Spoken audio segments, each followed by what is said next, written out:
So we're gonna a couple seconds. Okay, so all right. Good evening, and thank you for joining us. I'm Howard Homanoff, and this is Media Reporter. My guest tonight is truly one of the founding fathers of financial journalism on television, Ron Insana, longtime anchor and reporter for CNBC. Ron, thank you so much for joining us tonight. It's great to have you here. Howard, it's great to be here. I mean, I used to be one of the founding children of financial television Yeah. back in the day. Didn't we all, in some sense? Yes. Something changed along the way. It's somewhere along that continuum, the phraseology changes. Yeah. Ron, I want to take advantage of many of the hats that you've worn, but and Ron is going to be with us for two programs, which is great. And the first show, I wanted to focus on your view as a financial reporter, anchor, observer of the media marketplace in particular. And if I'm, we'll put it in CNBC jargon for a second. So I've got money burning in my pocket. Do I want to put it in media today? From an investment perspective or an advertising perspective? Let's start from an investment perspective. Yeah, I absolutely think so. I mean, in fact, if you look at most of the media stocks right now, Howard, whether it's Disney, Comcast, which owns CNBC and NBC, News Corp, Time Warner, all those stocks are at all-time highs or 52-week highs. They've done quite well, and particularly the companies that have very strong cash flows. So if you're a Comcast that covers 25% of the country with cable, but also makes additional money from the leasing of your broadband capacity, you own content as well, and so CNBC provides you $350 million in pre-tax cash. So does the Today Show, even though it may have fallen into second place. These things are cash cows, and so thus far, particularly throughout this bull market rally we've seen over the last 4 years, these stocks have done quite well, quadrupled, quintupled in the last 4 or 5 years, and I think in most cases they're still firing on all cylinders, and as the economy gets stronger, the stock prices will likely go up. And do you think that the media industry, and it's multifaceted, so it's almost a hard term to use anymore, but does it seem to have weathered the financial crisis? And we can argue whether we're still in it or not, but has it weathered it better than most industries, you think, in the country? Well, I mean, if you really break down the marketplace with respect to the way Wall Street, has performed over the last 4.5 years, consumer discretionary stocks are among the leaders, and to a certain extent, consumer staples are also up there. So, cable television, for instance, and media fall in between consumer discretionary and consumer staples, which is a utility bill versus something you're going to spend more freely on. Your cable bill now may be approaching $100 a month, right? So it's discretionary to a certain extent, but it's also basic utility. Right. So it's weathered both storms. I mean, in the sense that even though it's a big out-of-pocket expenditure, and all entertainment forms tend to be today, they've done quite well as the economy's rebounded. I actually think the private sector economy is stronger than most people realize, which is one of the reasons media has done, as well as any other group. Yeah. Well, expound on that a little bit. Yeah. Why do you feel better? It feels like we still get the even in the midst of good news, but things are really on the precipice of being bad. What's your take it up to your macroeconomic? My macro is that there's an Armageddon cult out there that makes a lot of money from selling books and newsletters. And they've been driving this point home that we're, that we're on the precipice. We were on the precipice in 2008 and 2009, and we didn't go over the edge. The Fed did some very extraordinary things, kept us from going into a depression. If you really break down all the economic numbers today, GDP is higher today than it was in 2007 at the prior peak. Retail sales are higher today than they were at the prior peak. Auto sales went from 9 million cars sold in 2009 to 15.5 million this year. Things have actually improved. Corporations are cash rich. Banks have money to lend. Consumers have fixed their balance sheets to a large extent. Real estate's starting to turn. And I think the internal dynamics of the U.S. economy are much better. The fact that government's getting smaller and that puts a drag on growth is, I think, masking what's really going on in the private sector, which in many ways is quite exciting. So you don't see the terrific performance of the stock market in the last year, 2 years, et cetera, as irrational not response in the least. To market conditions? No, I mean, it's a highly rational response to zero interest rates, because you really can't put your money anywhere else. Now, rather tragically, individual investors haven't participated in that. They've stayed on the sidelines up until recently. corporate pension funds have been cutting their stock exposure when they could have been adding to it, and we've just enjoyed a 140% rally off the low. That's a lot of money to leave on the sidelines. And I think when I look at it, if you want to go really big picture, I've been talking about Fortress America. When you look at the energy revolution that's happening through fracking, when you look at manufacturing coming back to the U.S., onshoring now, when you look at technological innovation, when you look at real estate turning, and you look at budget deficits getting smaller, these are huge macro forces that I think stretch for maybe 5 to 10 years. And people still don't appreciate what that means to the U.S. economy, what it means to a variety of different sectors within the economy. And so I think the market's quite rational. And I think the doomsayers and the Armageddon propagandists are entirely irrational. We had the crisis. In 2008, 2009, that's as close to death as we've come in our adult lifetimes. And in fact, in 2 generations. So I think it's come and gone. And it's rational even in the midst of in the media sector. There's kind of the doomsayers too, right? I mean, look, is that overplayed? Do you think? And again, we'll look drill down into specifics, but bigger picture, is there too much Armageddon? Doomsday, we're on the precipice scenario about the traditional media versus about new even media? Traditional versus new. Yeah, I mean, listen, radio had this experience in 1948 when television was invented. The movie industry had this experience really in 1955 or so, in the 50s when television gained popularity. Every traditional media, which radio was the internet in the 1920s, right? Yeah. Television was the internet in the late 1940s. Those traditional media have all survived, even with new entrants into the field. Now, granted, today, relative to that past, media are increasingly fragmented. And so you have subgroups that are dominant users. We, as older individuals, still kind of watch TV. Speak for yourself, Ron, please. Yes, well, I guess we're middle-aged at this point. Although the AARP card came when I was 47. Ouch. So trying to get a little ahead of the game there. Yeah, they want the dues. Yeah. Our kids use media vastly differently than we do. Now, that's not to say they won't outgrow some of the things that they're interested in and end up sitting in front of a TV screen 20 years from now, watching the Yankees, the Red Sox, the Angels, whomever. I left out the National League teams, the Mets, whatever, Dodgers. It's hard to say that it doesn't just augment what's going on. Right now it's fragmenting the experience, but ultimately, no new media has effectively killed old media. Most of the old media have had a renaissance. Radio is still quite popular. Television is cumulatively still quite popular, even though you have 500 channels and 270 reality shows going at the same time. You can't aggregate the size of the audience it used to when you had 3 networks. Right. But in some, traditional television is still, getting a lot of eyeballs, right? Even though there are these other things happening now. So put your reporter hat on for a moment. So what do you think are the most interesting stories going on now in the media? They might be specific or they might be broader, but well, I mean, I think the economy, in the sense that people misperceive what's going on, it, to me, particularly in the United States, is the most interesting story out there. That the U.S. is, again, people are predicting that we're going into secular, if not permanent, decline.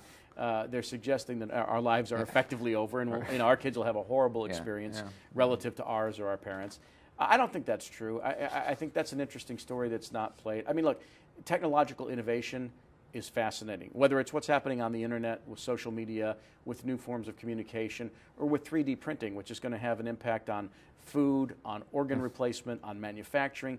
These are stories that I don't think we talk about quite enough, or certainly don't go into detail enough. Fracking, the energy revolution that we're going through now, that's an enormous story. It's going to have huge consequences for the U.S. as an energy-independent economy within the next 3 to 5 years, which has then budget and trade deficit implications. It has geopolitical implications. How much do we spend, defending allies in the Middle East, like Saudi Arabia, versus walking away and saying, you know what, you're on your own. We don't need your oil. We could get to that point where we build a ring fence around Israel and tell everybody else, listen, it was great doing business with you for the last 70 years, but so long. So for so many people, when you talk about, quote, TV, they still think of, or especially in our generation maybe, the networks, the broadcast networks, start from there and then you kind of build the concentric circles. Is broadcasting, is there enough overall growth, good story to sort of lengthen the life for broadcasting, or is their story, just the inevitability of that kind of decline, collapse, irreversible? Well, it's still the only place that aggregates larger audiences than any other offering, right? I mean, a cable hit, whether it's Bill O'Reilly, something on Discovery, something on MSNBC, is going to give you anywhere from 1 to, well, the Bible, for instance, on History Channel, 10 million people, right? So, but if you're watching The Voice at its peak now, you're getting 20 million people, or American Idol at its peak was 20 million viewers. And any other hit show is in the 10 to 15 million range. That's still a larger audience on broadcast that can be aggregated anywhere else, with the exception of a cable hit that might do 10 million. A cable hit on a regular basis, on a weekly or daily basis, Bill O'Reilly does about 3 million viewers. Brian Williams does 7. And so, broadcast is still viable in the sense that the audiences are inherently larger. But networks on their own aren't what they were when we were growing up. I mean, and Bob Iger made this point. A lot of people don't identify with ABC, NBC, CBS. They identify with The Voice. They identify with American Idol. They identify with CSI or a particular program, and may not even be able to tell you which network it's on. They watch Brian Williams. They watch Diane Sawyer. They watch Scott Pelley, and they still can't differentiate among the networks. When we were growing up, you knew that Huntley and Brinkley was on NBC. You knew that Walter Cronkite was on CBS. And Harry Reasoner and Howard K. Smith were on ABC. So the brand identity, I think, is different, but the distribution mechanism is still viable. Assuming a hit. Right. And what about cable, in which there was the stretch of years/decades where the proliferation of new channels, one after the other, and you look at it and think there can't possibly be more, and there are more. And there are more. That does seem to have slowed down. Is cable now, not just broadcasting, sort of the cable network model, a mature one that the street, from an investment perspective, maybe is less attractive? No, look, the stocks are doing great. Right. And they're cash flowing fabulously because they own the broadband capacity to distribute not just cable television programming, but everything that's going over the internet. So the fiber capacity that a Comcast or a Time Warner owns, which the two of them together account, for about 50% of American households, they're getting paid for that. So they straddle a lot of different worlds, right? They're carrying a broadcast signal. They have 500 cable channels, or in the case of DirecTV, satellite channels. And then they own the highway over which data, phone, and other types of internet services, content services are being transmitted. So they're in a sweet spot. Now, the question about cable per se is, does the bundle survive? Right. Do people continue to spend $100 or so a month on their cable bill when there are a lot of forces at work right now that would suggest cable companies can't force people to pay that money forever for some channels which they may not want? But so far that hasn't happened. Right. And the cable companies have been great and effective at maintaining the bundle.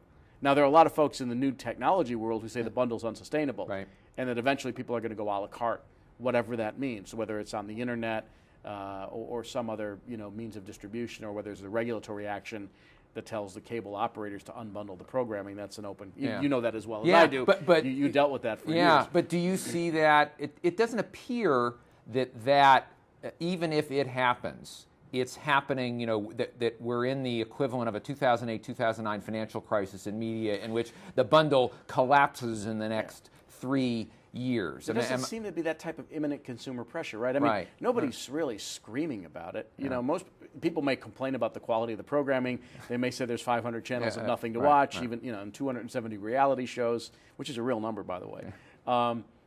But people watch the stuff, right? Have you watched all of them, Ron? I haven't watched all of them. Is this personal but research? Listen, you go from Honey Boo Boo to Duck Dynasty to all the Housewives franchises. And people watch the stuff, right? So they can complain about it all they want, but they're still making hits out of these things. And, cable hits, granted, but they're money makers for the industry. So, for now, I don't see where that pressure comes from. It may be a generational thing, much as we had different viewing and entertainment habits than our parents, although I think to a lesser degree than we do with our kids today. It may take some period of time before that pressure really builds, particularly with young kids who find their entertainment in a variety of sources, which isn't traditional cable or even broadcast TV necessarily. And what's your sense about the advertising market and the way they're looking at the television marketplace? That's one where you often hear the complaints about whether it's the DVR and people having options not to watch the commercials, or just the dissatisfaction, whether it's Nielsen or ratings or whatever it may be. Right. But are the advertisers still going to keep putting their money into that marketplace? Yeah, I mean, again, like the programming itself is more fragmented than it was in the old days, right? I mean, when the big three had a lock on it, it was quite easy. Then cable, with its multiple revenue streams, had a very interesting lock. You're getting cable subscription fees, you're getting ad fees, and then on the weekends you're getting paid programming, right? So you had a triple revenue stream. I think advertisers ultimately are going to use a combination of media, to spend their money. So it's not going to be dedicated all in one place like it used to be with the broadcast networks, or more broadly, broadcast was affected by cable, and now cable's being affected by online and social networks and things like that. But rate of return still matters, audience size still matters, and Facebook may have 1.1 billion users, but it doesn't mean every time you throw up an ad that it's reaching 1.1 billion people. In fact, they've gotten very savvy about targeting individuals with specific interests. That may have a higher rate of return, but a lower cost per thousand. So TV may get a premium for aggregating large audiences, and then when you go way out on the other end, social networks may get a premium for targeting specific audiences, and then money will be spent in between. How about the related video business of motion pictures, right? And we were chatting before about sort of, for a long time, it's kind of been funny that people still get up out of their couch and get in a car and got a home theater now, right? And go to somebody else, a big theater with a bunch of other people they don't know, and yet they do, and they have, whether it's Gatsby or whatever it is. We'll start from an investment perspective there, and how does the street, do they tolerate these companies being in the motion picture business? Do they think it's going, it's got a real growth potential? How do they see it? Look, I mean, it depends which side of this equation you're on. If you're talking about investing in an integrated media company that has motion pictures, let's say, as a component, as CBS and Comcast and Time Warner and News Corp all do. It's one piece of the puzzle, and it's a very cyclical business, as we know, and it has been since it was invented. Right now, there are films that are still communal experiences that you can't duplicate in your house, comedies in particular. Right? I mean, there's really no reason to sit alone in your house and watch a comedy until you've seen it. Right? Then you know it's funny and you do it for giggles, or if you're out on the road and you haven't seen something you wanted to see, you might watch it in your hotel room. But you want to laugh with other people. You want to cry with other people. And so where individual media use has gotten quite fragmented, there still are these massive communal experiences. In the theaters, they're blockbuster films, action films, which are much more impactful when you're sitting with all a theater can bring to bear, from sound to visuals. Then there are other more intimate experiences you can have at home, and then there are the solitary experiences or community experiences you can have in social media and in the internet. So I think they're all quite complementary. And the notion that somebody's going to simply watch a movie on an iPhone, they may watch it the second or third time, or again, they may watch it if they missed it, because it's no longer in the theaters. But I don't think that business is going away. I don't think investors necessarily view the motion picture business itself as a great investment. Fortunes have been made and lost in the movie business. Although there's always seems to be wealthy individuals, et cetera, that just can't quite stay away. There is a psychological factor that goes with running a movie studio or owning a sports team that becomes something of a prize, right? I mean, and also there's a great story about Sam Bronfman, who was one of the original Seagram family members, and his son Edgar Sr., I am told through some friends, and this may have been an apocryphal story, but he wanted to buy MGM, I believe, in the 1970s for, I don't know, a handful of millions of dollars. And Sam said to Edgar Sr., as I am told, that's a lot of money for a woman, which means that most guys buy movie studios to meet starlets, right? And then Edgar Sr. probably said the same thing to Edgar Jr., who spent $5 billion on Universal and MCA. So, there is kind of an ego factor ego gratification factor involved in being in that business. Now, having said that, there are extraordinarily talented people in the business like Steven Spielberg, George Lucas, who make movies because that's what they do. Right. And didn't start off, as anything other than a passion. What you're seeing on the internet now for younger kids. Yeah, and in terms of motion pictures, it seems one of those areas where American cultural influence remains. It's one of our biggest exports, that we don't have. The Chinese aren't, don't seem to be competing with us on the content of the pictures in the same fashion as the manufacturing. Well, no, I mean certainly they're not free obviously. to, right? Yeah. I mean, and they're losing their competitiveness in manufacturing, which is a good thing for our economy in a certain sense. But yeah, I mean, listen, I think media per se has been a large American cultural export for as long as it's been around. I mean, we surpassed Britain long ago. France was always kind of a niche player in the film and cultural industry. Italy peaked in the 1400s. Although they've had great filmmakers along the way, and Japan's had some very interesting filmmakers and they have great stories to report on out of Italy. Well, always. Absolutely, yeah. And India, India has the Bollywood manufacturing process of making movies, but they're very much germane to that audience only, where ours tend to be a little bit more universal in their appeal. Yeah. So overall, the vibe here from you is a good one, and maybe counterintuitive to what some think or feel in terms of the broader economy, to say, which is all right, which is great. All right. So what about the print business? What about what seems to be the almost daily onslaught of bad news about whether it's the New York Times or Time Inc. Or the struggles with that medium, and much of it generational. Where do you see that in the midst of this picture? Well, our generation has made the migration now that we read most of the stuff online, right? So we'll still turn to the Washington Post, New York Times, Wall Street Journal, what have you, and pay for it now, right? We've become accustomed to paying for content online, premium content online. And so I think, if anything, it'll save the companies. It won't save the papers, right? When you deconstruct the newspaper industry, the bulk of the cost comes from labor, print production, and paper. Yeah. Now, had these individuals in the management teams of many print organizations become really enlightened, they would have migrated to the internet right away and charged for it right away. The Wall Street Journal was first to put up a paywall. The New York Times has since followed, and I suspect everyone else will create subscription fees for newspapers. I mean, listen, we used to be quite comfortable, paying that money to have a kid, throw it from his bicycle onto your driveway, right? Yeah. There's no reason why you wouldn't pay for that same content online. And there's no reason you should object to it, because if you want good reporting, if you want good journalism, if you want news that's that's impactful to you, then it costs money. It would cost less money for the newspaper companies if they were simply online. They could get rid of all those legacy costs and, quite frankly, possibly become more profitable. I mean, HuffPost was the first effective online newspaper, and it's done well through the sale of its property to AOL. Whether or not that combination works out in the long run remains to be seen. But I think increasingly we're going to get comfortable paying for content on the internet. I think there was a really mistaken notion that you could do it for free and then ask people to pay for the print version that you get in the driveway. First of all, you don't want to walk out half a year, in the rain and snow to get the newspaper, and it's wet. You never have to worry about that with your computer.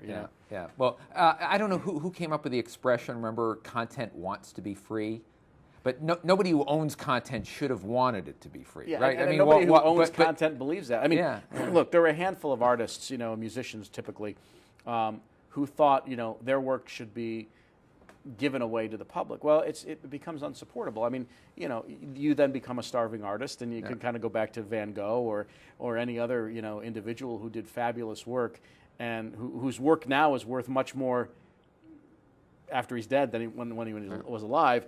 I don't think any business would think that way. No one's willing to wait that long for a return on investment. You want to be around for it. So you got to pay for it. And what about, as you said, our generation too has made that migration around, print, and now looking at that content, consuming that content in different platforms. What's your broader take on the digital media marketplace? And which in and of itself, it's again, probably not a hard term to, to be all encompassing. Yeah, and I think that's the problem, right? I mean, I think there are, like we saw in the internet days, in the late 90s, mid to late 90s, there was this craze that emerged, just over internet service providers, the ISPs, the Yahoos, Lycos, AOL, those were Netscape, those were the plays of the day, and now they're effectively passé. So identifying winners and losers in this environment, I think, is going to be difficult. Even Facebook, with 1.1 billion users globally, it's hard to tell. I mean, MySpace went away pretty quickly after Facebook came on the scene. It's hard to tell if some of these social networks are permanent and become the real new media of the next several generations, whether they're large but passing fads, and whether or not they have, I guess, the vision to create an entirely new industry. Now, Google has created a lot of value. Apple has created a lot of value. Facebook has created some value.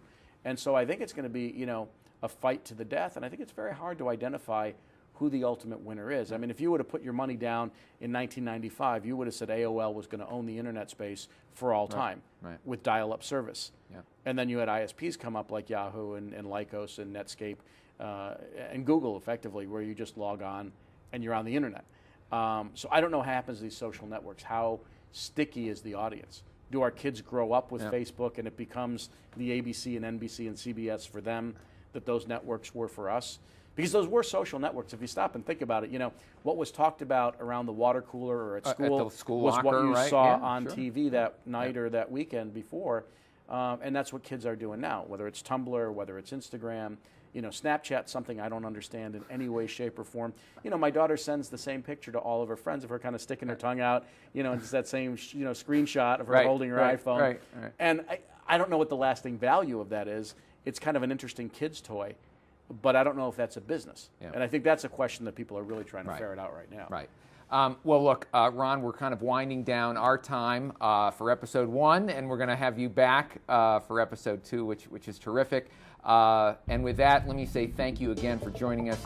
I'm Howard Homanoff. This has been Media Reporter. Good night.